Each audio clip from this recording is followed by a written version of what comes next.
We've got a huge a lot of things to cover, a lot of ground to cover with our next guest. We're very excited about it. The markets, the Fed, why he's excited about private markets, AI, some very provocative views about Alphabet, which, by the way, didn't make his fantastic 40 list, and so much more. An exclusive with famed tech investor Philippe Laffont. He's the founder and portfolio manager of Coatue. It's a tech hedge fund, a private markets investor, $55 billion under management. Some people think of you as a venture capitalist to some degree these days. What do you think of yourself as, actually? What are you anymore? The winner of the AT&T Pro-Am is what. That's what we just heard. Is what he thinks of himself. That's true, but I don't think that's what my investors would care about. Yeah, they might not like that. You're too good. Your name is on the wall? It is. It's first supposed tee? to be on the wall right there next to Rory McIlroy. So for me to have to be on there, I'd have to change my name to Philippe Laffont. I think there you go. For me, yeah. Congratulations. Well, what are you these days? Because you're doing a lot of things. When the market goes up, then I'm definitely a public investor. But then when the market doesn't do well, I switch to, venture and growth. But I think that in general, now you have to be a life cycle investor. Sometimes you have a new idea. It's a small little company. Then you miss it as a small company. You try to invest it in again. You miss it as a big company. You invest within on the public side. I think more shots on goal at the end is what you hope for. I said at the beginning of this, and I've teased it a couple of times, because you put together a fascinating deck from your East Meets West event, which is an unbelievable thing that you put together, about what happens to the Mag 7. This is sort of a public markets issue, but really a private markets issue, because you think that this whole thing may ultimately turn over. Yeah, absolutely. You look at the Mag 7, it's been so popular for a while. And I felt like this year maybe is the change. And if you remember a few years ago, the Mag 7 was called the FANG Index and then the FANG++. These indices change. And we were thinking, like this year, there's some Mag 7s that have worked out well, some that haven't. Is it the change of the guard? And you think this is it? I think this is it. I think that with AI, it's sort of this big new wave. We're sort of ushering out of the era of cloud and SaaS into the era of AI, and there's going to be some changes. So who are the half a dozen winners that replace them then? So we looked at the, let's say, top 25 companies and what happens to them every 5 years. And some of them just drop out. They run fast, but they don't run as fast as the others. Then you've got some new IPOs that come in. Is OpenAI going to be part of the Mag 7 of the future? Is SpaceX going to be part of the Mag 7? And so we try to recombine the index and imagine we're here today, NASDAQ 100. What's the NASDAQ 100 5 years out? And who's on it then?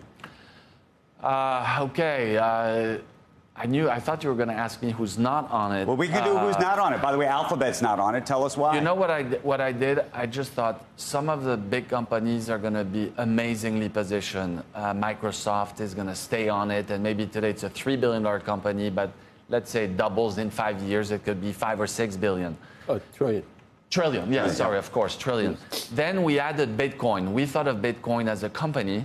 Today, I think Bitcoin is 2 trillion. And we're like, well, could it get to also 4 or 5 trillion?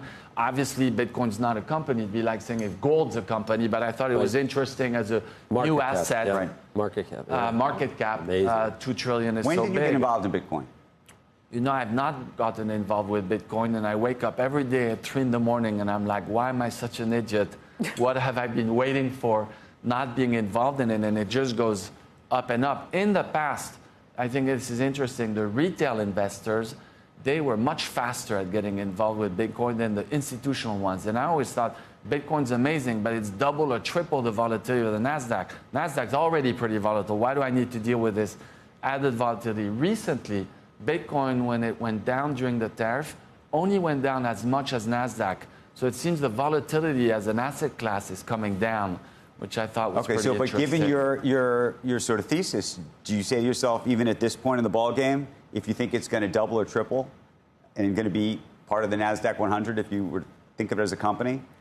Yes, I have to think about it. That you should own it now? Yes, I have to think about it now. Do I own it now? Do I own it tomorrow or in a few days? But every day, I do think, why do I not own it? And I think to be a good investor, it's not just like owning the obvious stock, but sometimes you have to change your mind and you have to just say, well, I made a mistake and I'm changing my mind, and maybe Bitcoin will be that. How do you come up to that valuation? Is it as a percentage of gold's market cap or something? So I or- thought like the market cap of the world, the net worth of the world is, Yes. I think, 450 to 500. Trillion. Equities are, let's say, 120. Gold above and under the ground is 20. 20 And trillion. then Bitcoin is 2 trillion. And I was like, okay, well, 2 trillion, let's say it represents 0.5% of the net worth of the world. Could it go to 1 or 2? Some people say, oh, Bitcoin's going to be 100 trillion. I'm like, okay, that's not, maybe a bit of an aggressive estimate, but could it double over a period of time? And then we talked about the de-dollarization of the world, the end of U.S. exceptionalism. So those would be some of the reasons. Hey, Philippe, you mentioned that because of SaaS and cloud kind of not being as powerful, that's why some of these companies are going to move out. We've had other people who have come in and said the Mag 7 is not going to be as strong in terms of an investment vehicle because they now have to spend a lot of money on things like AI development that they never had to spend before. Do you think about that? Or you think Microsoft's still going to be there because as long as you're a leader in AI, it doesn't matter if you have to spend a ton of CapEx to get that? Yes, that's a great question. And the idea would be like, look, the free cash flow is going to disappear. They're going to have to reinvest so much. And in fact, what's funny is at the beginning of the cloud, about 10, 15 years ago, everybody said the same, Microsoft and Amazon, why are you guys spending so much in this new business? And at one point, I remember the new business was losing 10% of the overall profits. And today, it's 50% of the profits. And so I think you have to invest. But public investors in general, we just want things to be like they were. Please don't invest, just keep growing, give me my little returns. But I think the entrepreneurs, they're like, no, this is a huge business, and we got to go for it. Where do you stand on the hardware side of all of this? Because there's a sort of great debate. Either we are in a massive shortage of chips, and we're going to be needing this stuff for as long as the eye can see, or this is like a big overbuild a la fiber, some of the fiber stuff that was going on back in the late 90s. Yes.